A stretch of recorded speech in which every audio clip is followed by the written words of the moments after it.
Oh. Mm. Mm. What are you doing? Oh, these little things. I don't know if you noticed, but that means that I went to SNL. Show the people. This is what it looked like. Yeah. What's up, everybody? What's up, guys? You are listening to your favorite 15-minute podcast, Bubble Bath Stories. I am Nicky Trend. I'm Manny Oso. And so we... Yeah. All right, so Nicky went to SNL this weekend. If you couldn't tell, this is what this band says. If you caught it, BadBunny hosted and performed this weekend. Awesome, right? Like I got a chance to check it out. It was pretty funny. You got a chance to actually be there for... Yes. What happened? How did you get tickets, first of all? First, we're gonna give you guys the whole rundown of an SNL experience. First, before the trolls attack us. Yeah.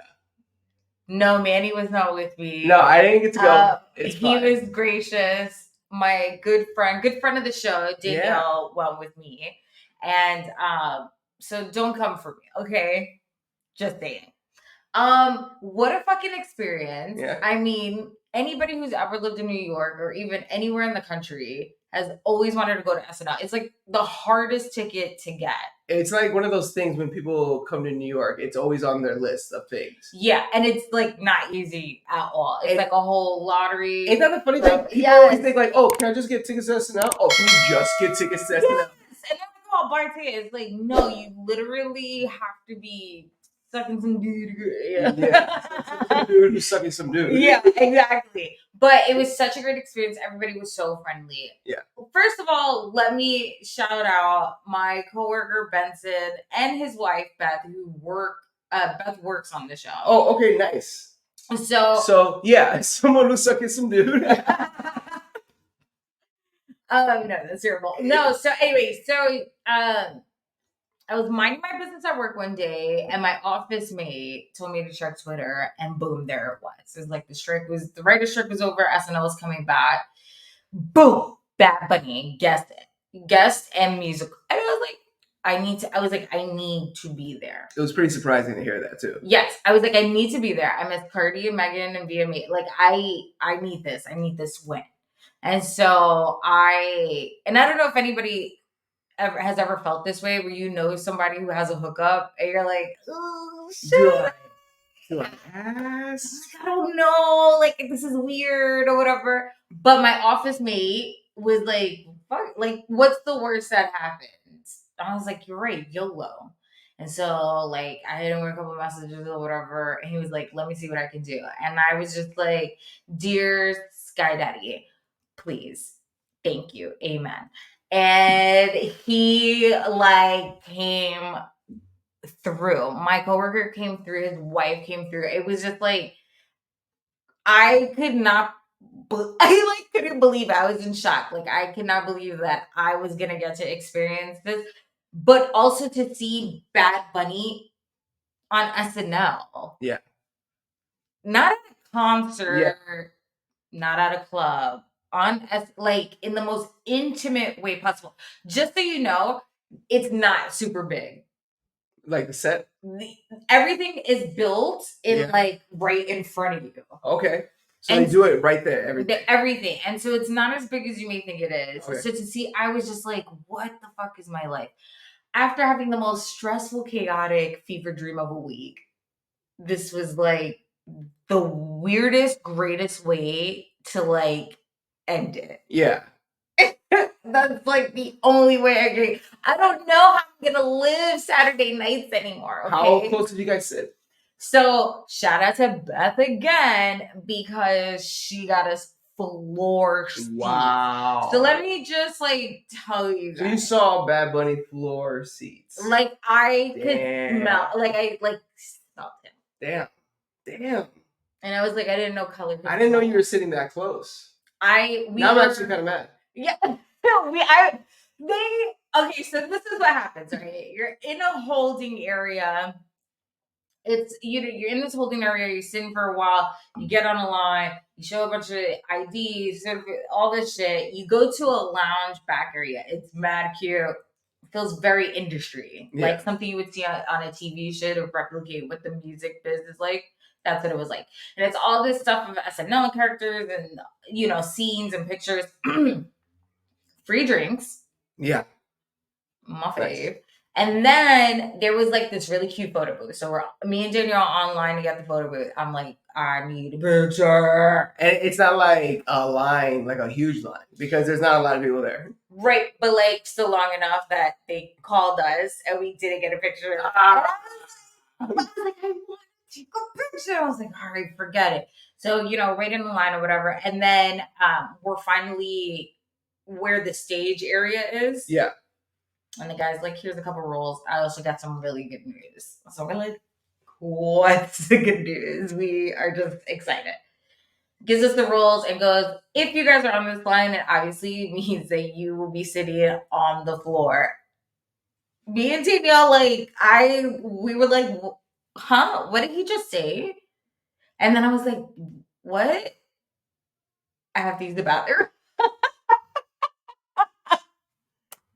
He has to use the bathroom in the worst times. I know, but it was the only chance we had. Like, so we also went to the rehearsal. It wasn't the actual live show, but let me tell you, it didn't matter. The rehearsal was just like so much better than what actually played on TV. If I'm being honest with you, I imagine you see them a little more genuine in the rehearsal too. Yes, because it's their last chance to like goof off about it. I mean, the rehearsal audience basically determines the live show. Yeah, like we got to tweak it this way or that way. Right. Like you saw the real jokes. Yeah. Yeah. And so, but like, because I remember Danielle. She mentioned that they changed the wig on one of the skits. Yes. The first one didn't work. No, it was when they were playing the auntie, right? And I will tell you why. No, this is when they're doing the novela. For okay. Latina. Where he's like, for Latina Jenkins. Yeah. Yes. Or Jefferson. Tuna one, a pen, a whip, a tuna kill. What am I saying? I don't know. You added things to it. So like, I forgot what I was going to say actually. About the wig? Yeah, so the wig actually was really like long and chaotic. And so in that scene, they're doing a lot of slapping and he was just getting hair all over his face. But that's a little behind the scenes. Anyway, it was like, so they're telling us we can sit on the ground. And it was so crazy because we weren't sitting in the back. We were probably, it was like 2 rows, but me and Danielle were like on the outside. So it was like, there was a set here. We were like this close to where they do the opening monologues. We couldn't really, we weren't like right in front where he performs, but we could still see it. Yeah. And then, you know, there was a bunch of other sides over here where they were doing scenes and stuff like that. But most of the good scenes that I'm pretty sure made the live show all happened on like this area. Yeah. Also, like he would have to walk here, and I was like,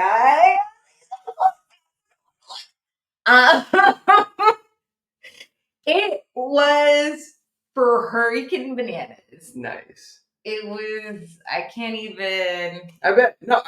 When you get to see something like that, it's just it's a once in a lifetime thing. You know, definitely once in a lifetime thing. Really, I mean, you could tell. First of all, who was there for BadBunny? All of the Latin ladies dressed in all black. Like very. You could point us all out in a lineup.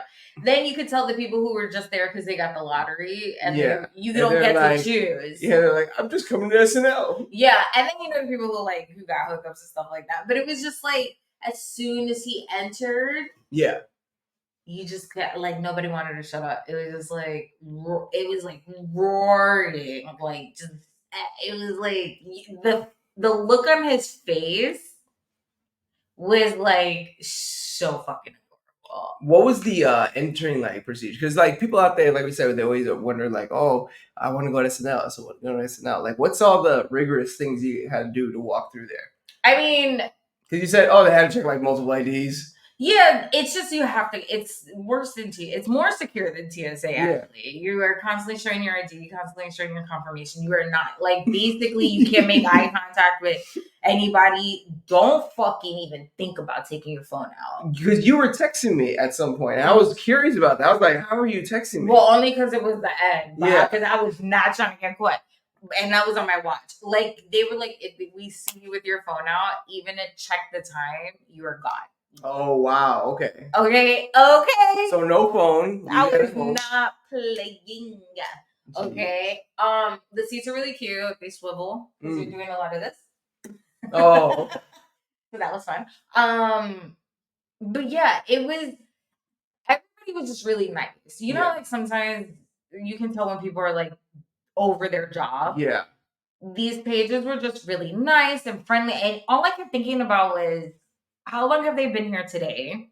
Yeah. And when are they? They're not rapping probably until like 1 a.m. These people really love their job. And like, we're here just like on a Saturday. Yeah, right. Super excited. Yeah. What the hell is that?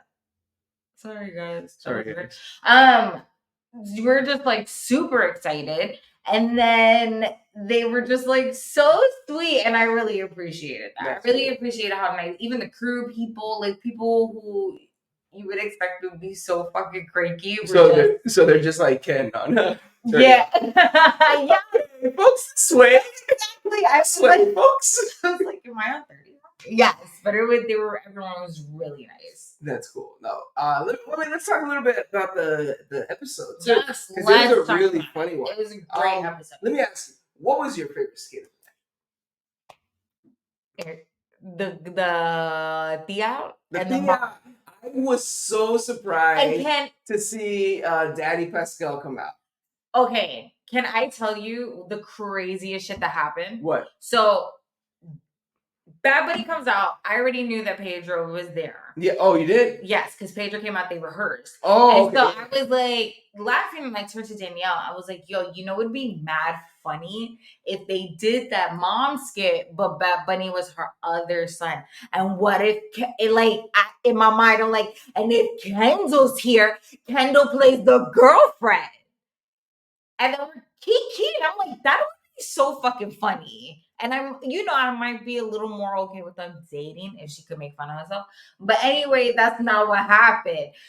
So as soon as I saw the kid who's like telling, like he's doing his whole shit. Okay, now I was like, not here. I turned to Danielle. I was like, oh my god, that was my favorite skit. That skit was hilarious. I mean, everything about it. The matching sunglasses, the matching glasses with that outfit. So yeah, you guys gotta check it out. But it's basically a continuation of the Pedro Pascal skit. And the cookies, everything. You have to watch. The thing that I found was funny, the hilarious thing was at the end where she's like, "Oh, I don't want to have any white grandchildren." And this, what does he say? He says, "Todo el mundo le va a decir Tyler y Hailey Gonzalez." Yeah. Cackling. And then he's like, when he got diagnosed with depression. What? He tried to get diagnosed when he was younger, and I said, "Stop it." Nobody has not depression. He just likes the dark. Which is okay. So the kid who's in that, I have to imagine that he wrote 80% of the skits. I'm imagining. I don't know what, but he is funny. That kid is funny and such an asset to the show. You got to think though, there's got to be an aspect of that where BadBunny had to know they're kind of talking about. Hello, he's Puerto Rican from Puerto Rico. Like, he probably experienced it in real life. Dude, was like, yes, this is my whole thought process was he was watching them do the jokes and he was just sitting there thinking like, there was a second where he was just watching them do the jokes. He had a serious look on his face like, I am so glad I'm famous. They have to accept it. Yeah, I mean, that definitely was my favorite. That one hit home, I bet. Yeah. He's going to talk about it later. Yeah. I really love the Shrek skit.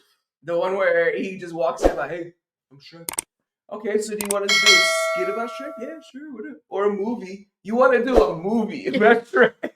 You know what was funny? He was acting like a fucking child. Yeah. You know when you sometimes when you talk to some kids, you're like, like they can't make up their mind. It's like, I don't know, whatever. Okay. And then it just like they start liking. There was a point that I was like, this script is interesting.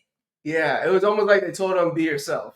Like, here's the concept, be yourself about it. But then he was like,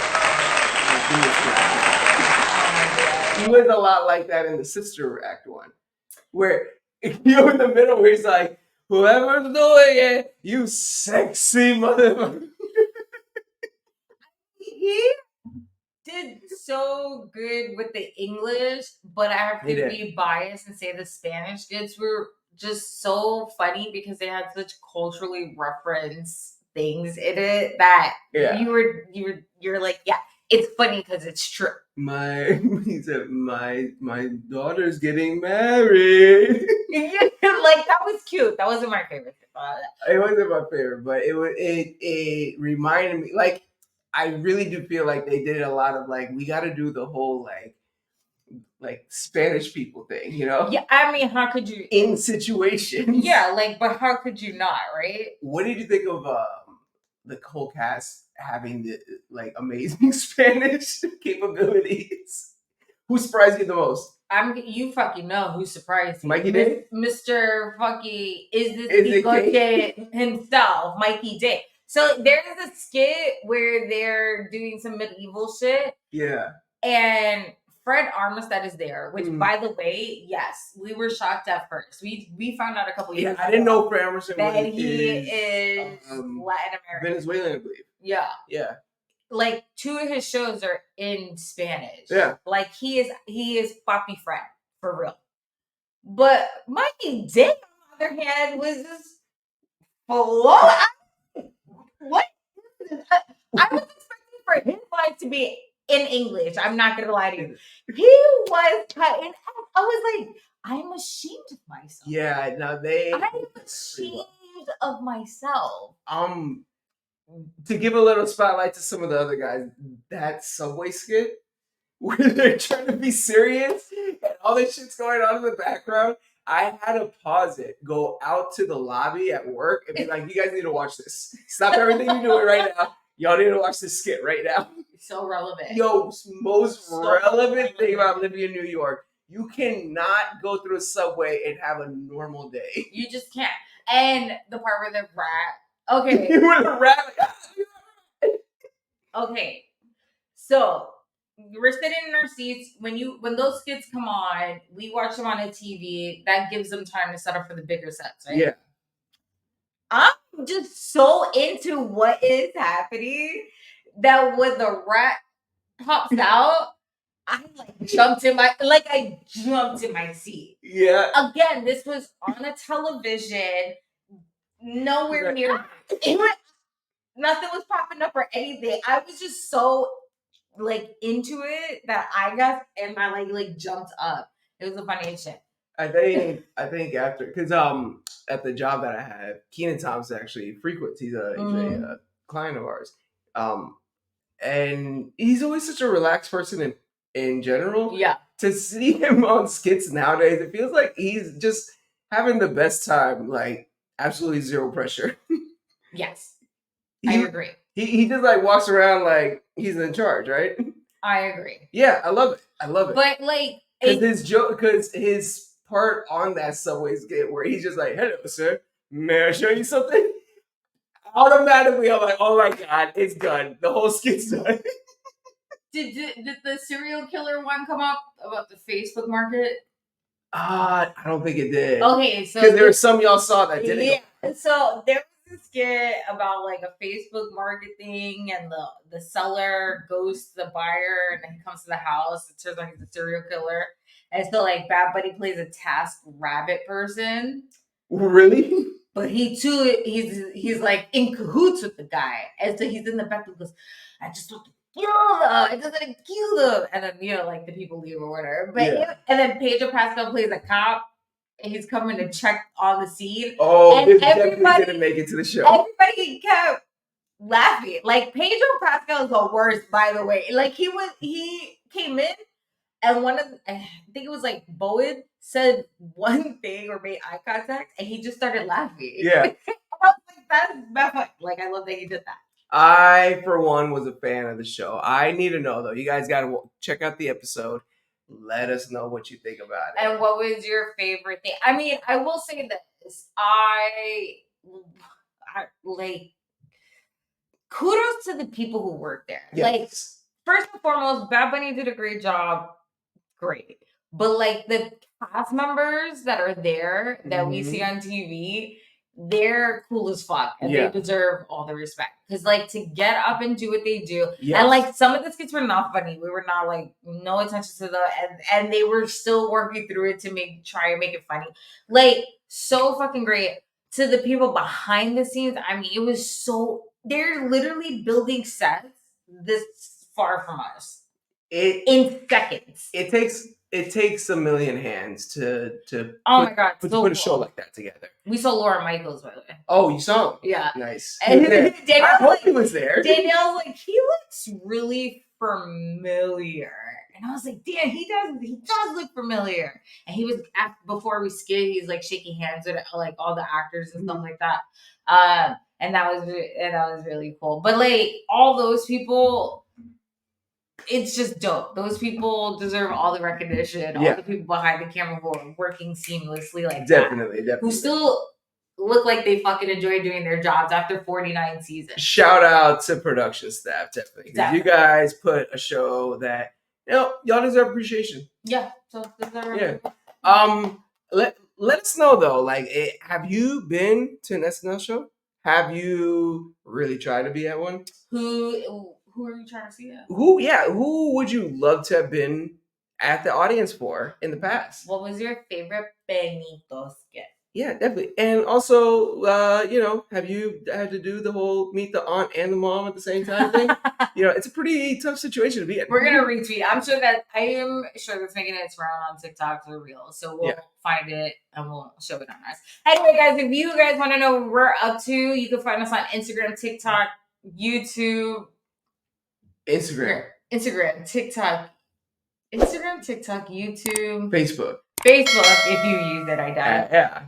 Boom, Bad Stories. You can find me at Got No Time for This. And you can find me at Nicky Trend on Instagram. I got Benito brain. I'm sorry, guys. What's our phone number? Oh, cool. So if you guys want to get official merch, go to bubblebadstories.co, as you can see. And if you want to just like leave us a message, a complaint, a compliment, anything, you can hit us up on our telephone line. We'll just put it on the screen. And what else do we usually do? That's sort of, we just tell you guys to have an amazing life, and we'll see you next time. Bye.